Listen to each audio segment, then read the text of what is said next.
Okay, so if we see the point here, business snapshot at a point in time, so classified balance sheet কি করে আমরা already জানি যে balance শিটের মাধ্যমে আমাদের একটা বিজনেসের যেই ফাইন্যান্সিয়াল স্ট্যাটাস সেই ফাইন্যান্সিয়াল স্ট্যাটাস সম্পর্কে আমরা আইডিয়া পেতে পারি, ঠিক আছে। সো ক্লাসিফাইড ব্যালেন্স শিট কি করে, আমাদের যে বিজনেসের যে ফাইন্যান্সিয়াল স্ট্যাটাস সেটার একটা স্ন্যাপশট আমাদের সামনে তুলে ধরে এবং সেটার মাধ্যমে আমরা ওই পার্টিকুলার টাইমে আমাদের বিজনেসের অ্যাসেটস লায়াবিলিটিস এন্ড ওভারসিকিউরিটি কি কি আছে, কোন আইটেমে কত টাকার ব্যালেন্স আছে সেটা সম্পর্কে আমরা একটা আইডিয়া পেতে পারি, ঠিক আছে। And to improve understanding, companies group similar assets and similar liabilities together. Okay, so এর আগে যেটা আমরা করছিলাম, all the assets are together, all the liabilities are together, and owner securities items are together. Okay, but this time in the classified balance sheet we will classify these items. Okay, আমরা এই আইটেমগুলোকে আরো classify করব যাতে হচ্ছে যে আমরা আরো better information, আরো কোয়ালিটি ইনফরমেশন generate করতে পারি। Okay, so our objective will be to always to provide better information to the users of accounting information.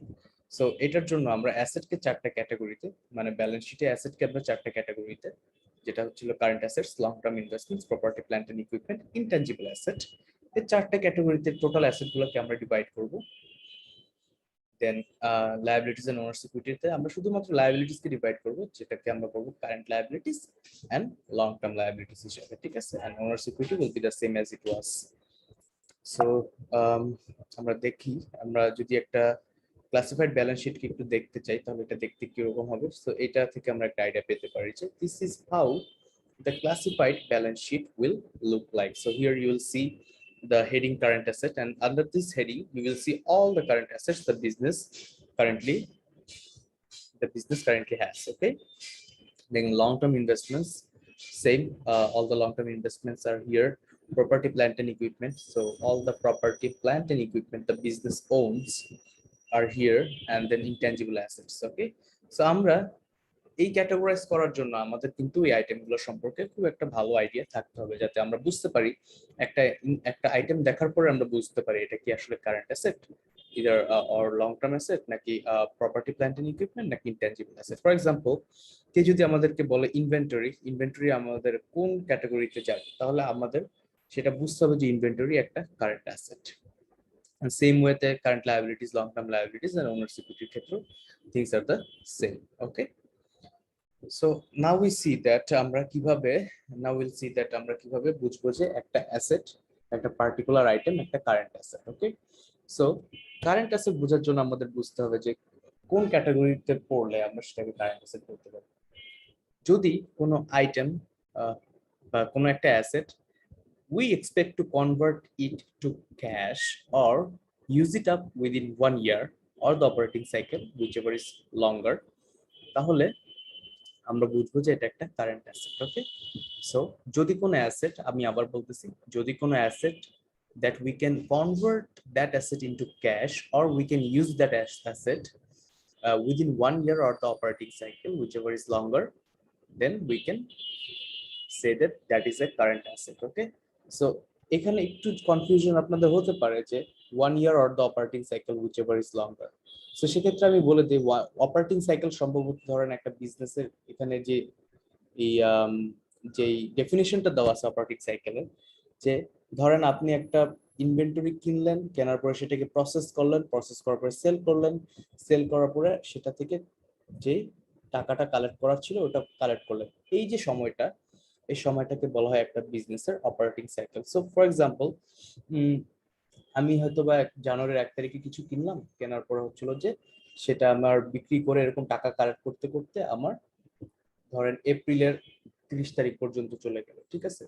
So in that case কি হবে, ইন দ্যাট কেস আমার অপারেটিং সাইকেলটা হচ্ছিল যে 4 মাসের, but 1 year, 1 year is longer, right? Operation cycle থেকে বা operating cycle থেকে লঙ্গার। সো আমাদের ক্যালকুলেট করতে হবে ছিল 1 ইয়ার। সো কোনো অ্যাসেট যদি, এখন আমার যদি অপারেটিং সাইকেল যদি ধরেন জানুয়ারি 1 তারিখে শুরু হয়ে ডিসেম্বরের 31 তারিখ ক্রস করে, তাহলে আমরা ধরেন অপর বছরের আরেকটা বছরের মার্চের 31 তারিখ পর্যন্ত চলে গেল।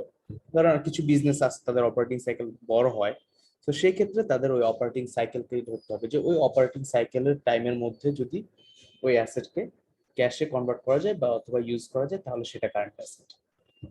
এই কারেন্ট অ্যাসেটের আইডিয়া কি বোঝা গেছে? কনফিউশন আছে?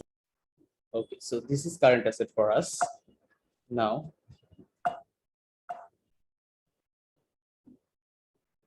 So here are some of the examples of current asset.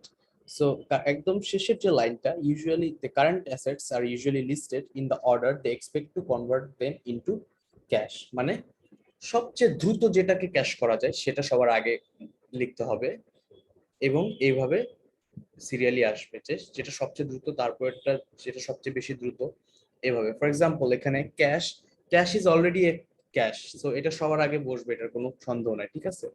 Then short term investment, for example আমার এমন কিছু শর্ট টার্ম ইনভেস্টমেন্ট আছে যেটা আমি 7 দিনের মধ্যে আমি ক্যাশ হচ্ছিল যে কনভার্ট করতে পারবো, সো দ্যাটস ওয়াই আমি এটা এখানে লিখছি। ওকে, দেন অ্যাকাউন্টস রিসিভেবল, আমার অ্যাকাউন্টস রিসিভেবল যারা আছে তাদেরকে যদি আমি প্রেসার দিই তাহলে I can receive the amount within 15 days, so that's why 15 ডেজটা এখানে। ইনভেন্টরি, সো আমি মনে করি যে আমি যদি ইনভেন্টরিতে আমার যে ইনভেন্টরি আছে সেটা যদি আমি সেল করে ট্রাই করি তাহলে এটাকে ক্যাশ করতে আমার 1 মাস সময় লাগবে, এই জন্য এটা এখানে। প্রিপেড এক্সপেন্স, প্রিপেড এক্সপেন্স ধরেন এমন কিছু প্রিপেড এক্সপেন্স আছে যেগুলো 3 মাসের আগে আপনি ব্যবহার করতে পারবেন না, সো দ্যাটস ওয়াই এই ইউজার এটা 3 মাসের জন্য মধ্যে ইউজ করা যাবে বলে এটা একদম সবার শেষে। এটা আমি হাইপোথেটিক্যালি বললাম যে এরকম হইতে পারে, বাট ইউজুয়ালি কি হবে, আমাদের যেটাকে সবার আগে ক্যাশে কনভার্ট করা যায় সেটাকে সবার আগে লিখতে হবে, ঠিক আছে। So okay, so we have a quick question for the current assets, the correct order। এখানে অলরেডি আপনারা দেখতে পাচ্ছেন যে cash, accounts receivable, inventory and prepaid insurance, so এগুলাকে হলো যে এই সিরিয়ালে লিখতে হবে আমাদের। ওকে,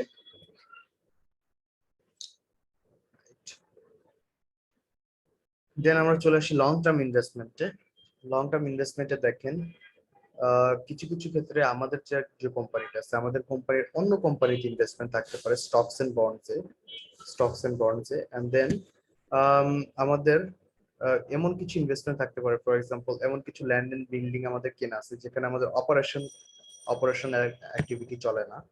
দেন লং টার্ম নোটস রিসিভেবলস, এই ধরনের কিছু লং টার্ম ইনভেস্টমেন্ট থাকতে পারে। সো লং টার্ম বলতে আমরা এটাই বুঝাবো, শর্ট টার্ম বা কারেন্টকে আমরা বুঝাচ্ছি কি less than 1 year, right?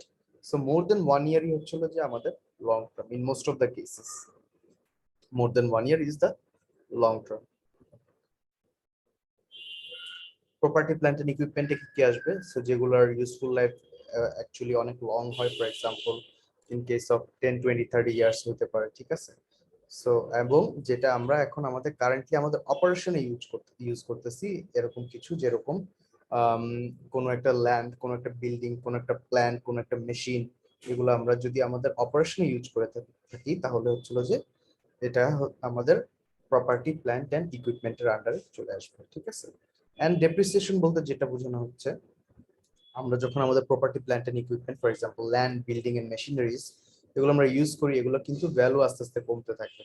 So এই ভ্যালু কমাটাকে রিকগনাইজ করা হয় ডেপ্রিসিয়েশনের মাধ্যমে, এটাকে একটা এক্সপেন্স হিসাবে দেখানো হয় depreciation. Okay, alright. So here are some examples of the property, plant and equipment. For example, land and land improvements, buildings, machinery, equipments, molds, accumulated depreciation, এগুলো সব property, plant and equipment এর আন্ডারে চলে যাবে। And the last thing for the assets, I mean there are 4 categories of assets: current assets, long-term investments, property, plant and equipment, and the fourth one is intangible asset. Okay, so এই intangible asset এর মধ্যে আমরা কিভাবে বুঝবো বা কিভাবে চিনবো যে এটা একটা intangible asset? যেই অ্যাসেট গুলা, okay, you cannot actually see or touch it, or they do not have any physical substance, but they are providing you economic benefits, are intangible assets.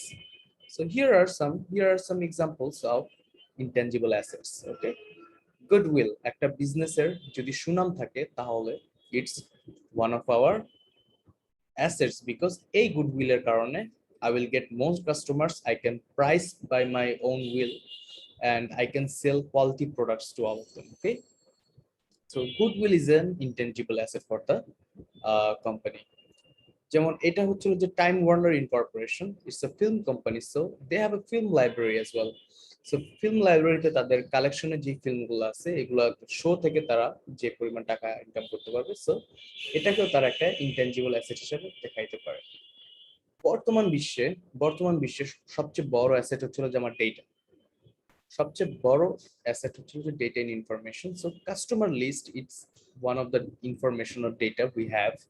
So এই কাস্টমার লিস্ট হচ্ছিল কি করবে, আমাকে future economic benefit দিবে, because এই list থেকে আমি কি করতে পারবো, আমার কাস্টমারকে টার্গেট করতে পারবো, তার কাছে প্রমোশন করতে পারবো, তার ফোনে এসএমএস পাঠাইতে পারবো, তার ইমেইলে আমার নিউজ লেটার পাঠাইতে পারবো, সবকিছু করতে পারবো। So customer list one sort of intangible asset. Okay, সে এছাড়াও কি থাকতে পারে, ফ্র্যাঞ্চাইজিস, ব্র্যান্ডস, ট্রেডমার্কস, পেটেন্ট থাকতে পারে, লাইসেন্স থাকতে পারে।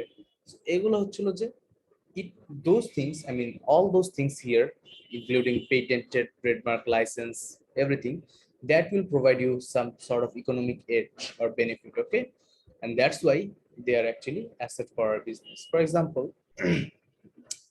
ইন্ডিয়ার সেরাম ইনস্টিটিউট এখন অক্সফোর্ডের টিকা কি করতেছে, অক্সফোর্ডের টিকা আপনার উৎপাদন করতেছে, রাইট? সো এই যে তারা যে লাইসেন্সটা নিছে, this is an intangible asset for the business, because it is providing the company or the farm the exclusive right to produce the Oxford AstraZeneca vaccine. Okay, so that's why এই এই ক্ষেত্রে এগুলো ইনট্যাঞ্জিবল অ্যাসেট। কেএফসি এখন না অবশ্য, but আগে যখন একটা ফ্র্যাঞ্চাইজ ছিল তখন এই ফ্র্যাঞ্চাইজের কারণে ওই ফ্র্যাঞ্চাইজের ওনার কি করতো, এক্সক্লুসিভ রাইট পাইতো কেএফসির লোগো, কেএফসির recipe and all the promotional badge and campaigns এগুলো ইউজ করার জন্য, ঠিক আছে? So that franchise is an asset for the company. Okay,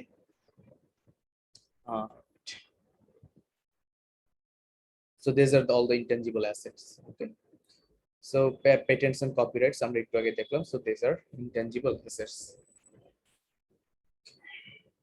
নাও আমরা যেটা দেখবো যে কারেন্ট লায়াবিলিটি আমরা কিভাবে চিনতে পারবো বা কিভাবে বুঝতে পারবো যে এটা একটা কারেন্ট লায়াবিলিটি। আমরা লায়াবিলিটি চিনি, লায়াবিলিটি তো আমরা বলতে পারি যে whenever we have some sort of future obligation that we have to commit, that we have to perform, then those are liabilities. So current liabilities হচ্ছে যে যেই লায়াবিলিটি গুলো আমার 1 বছরের কম সময়ের মধ্যে পারফর্ম করতে হবে সেগুলো হচ্ছে আমার current liability. Okay, current liability. So examples কিছু দেওয়া আছে, for example accounts payable, salaries and wages payable, notes payable, interest payable, এগুলো হচ্ছে আমার current liability. And long term liability সেগুলো যেগুলো আমাদের 1 বছর বা তার বেশি সময় নিয়ে আমরা পে করতে পারবো। For example long term debt, long term loan from the bank, ঠিক আছে, লং টার্ম ফাইন্যান্সিয়াল ইনস্ট্রুমেন্ট, ঠিক আছে। সো এগুলা কি হয়, more than 1 year it can extend, let's say 10 20 can be 20 30 years as well. Mortgage can be for 30 years. Okay, so এগুলো আমাদের long term liability, যেগুলো আমরা অনেকটা সময় নিয়ে আমরা কি করি, পে করি, ঠিক আছে। and we already know the equities. So equity section এখানে আছে অলরেডি। ইকুইটি সেকশনে কমন স্টক ও শেয়ার থাকবে এবং আমরা যে আর্নিং এর যে পোরশনটা রিটেইন করব, রিটেইনড আর্নিংস, এগুলো থাকবে। ওকে, সো এখানে একটা ডুইট কোয়েশ্চেন আছে, কুইক ডুইট। এখান থেকে আমরা কিছুটা প্র্যাকটিস করতে পারি। ফর এক্সাম্পল আমরা ক্যাটাগরাইজ করতে পারি কোন আইটেমটা কিসের। যেমন স্যালারিজ এন্ড ওয়েজেস পেয়েবল, আমরা জানি এটা 1 বছরের কম সময়ের মধ্যে পে করতে হয়। This is not something long term, that's why it is current liabilities, CL, right? Service revenue, এটা not applicable because this is not a part of balance sheet, it's part of income statement. Interest payable, again current liability. Goodwill, intangible asset. Debt investment, short term, it's current asset. Mortgage payable 3 years, long term liability, LTL, right? Stock investment, it's stock investment, long term, it's long term investment, LTI. Equipment, এটা হচ্ছে যে PPE, property plant and equipment. Accumulated depreciation equipment, এটাও PPE. তারপর depreciation expense, expense কিন্তু আমাদের balance শিটের কোনো অংশ না, so this is not applicable. Owners capital, ওই, দিস ইজ অলসো, এটা ওই এর আইটেম, ওনার্স ক্যাপিটাল, ওই, ইউ সি হিয়ার ওই, right? And unearned service revenue আমরা জানি নন সার্ভিস রেভিনিউর যে সার্ভিস অব্লিগেশন সেটা আমাদের ফিউচারে আমাদের পারফর্ম করতে হবে, that's why it's a current liability. So by this we can practice. Alright, so until this point if you have any question you can ask me.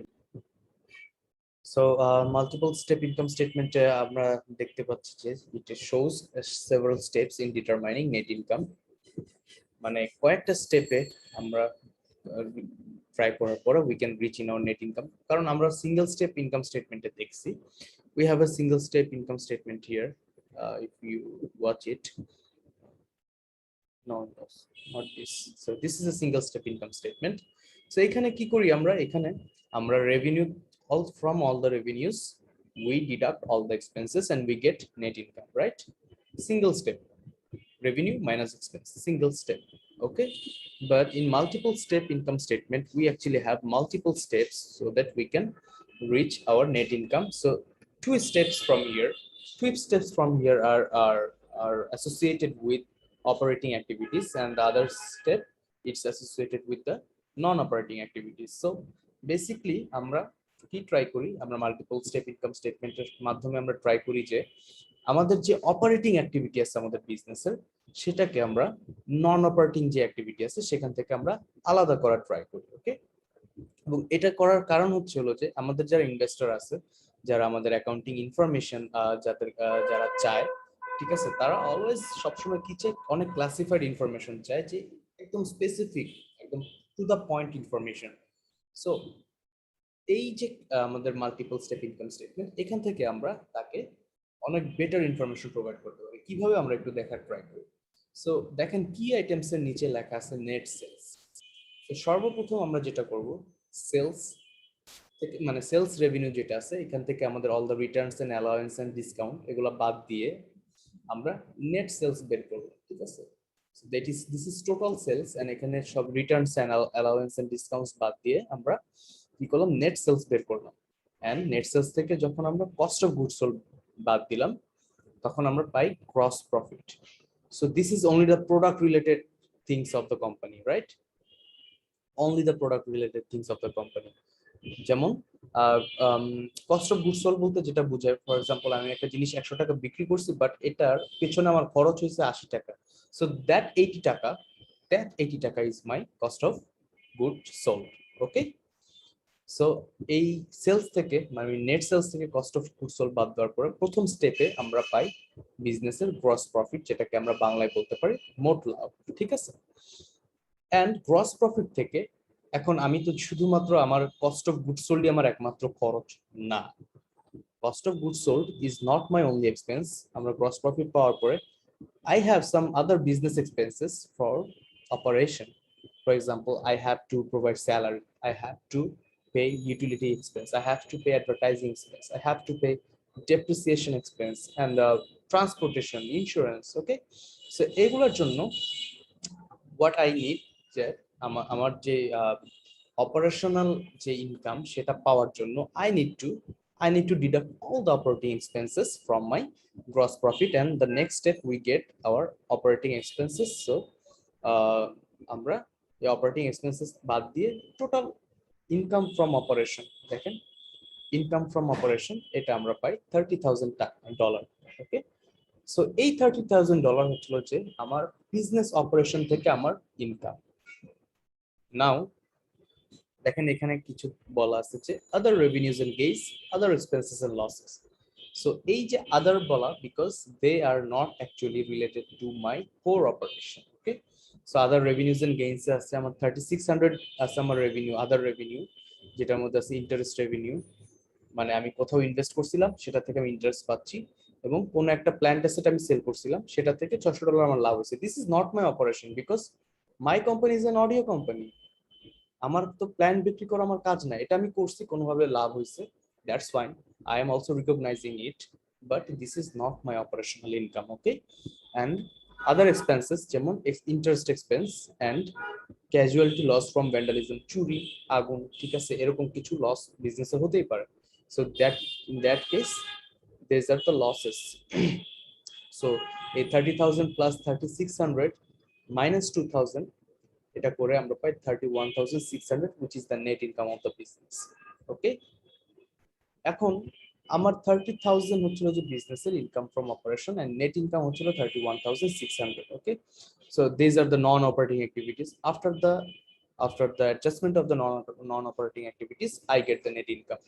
So this is how we do the multiple step income statement. Okay, so ইনভেস্টরদের জন্য সবচেয়ে important হচ্ছিল যে আমাদের যে income from operation সেটা, ঠিক আছে, বিকজ এই যে আমাদের other revenues and gains and other expenses and losses, these are not certain for a business. These are not certain for a business, but what is certain that your operation that will provide you the income of the year. Okay, so that's why these amounts are important. I mean, sorry, the income from operation amount, it is important for the investor. বুঝা গেছে? কারো কোনো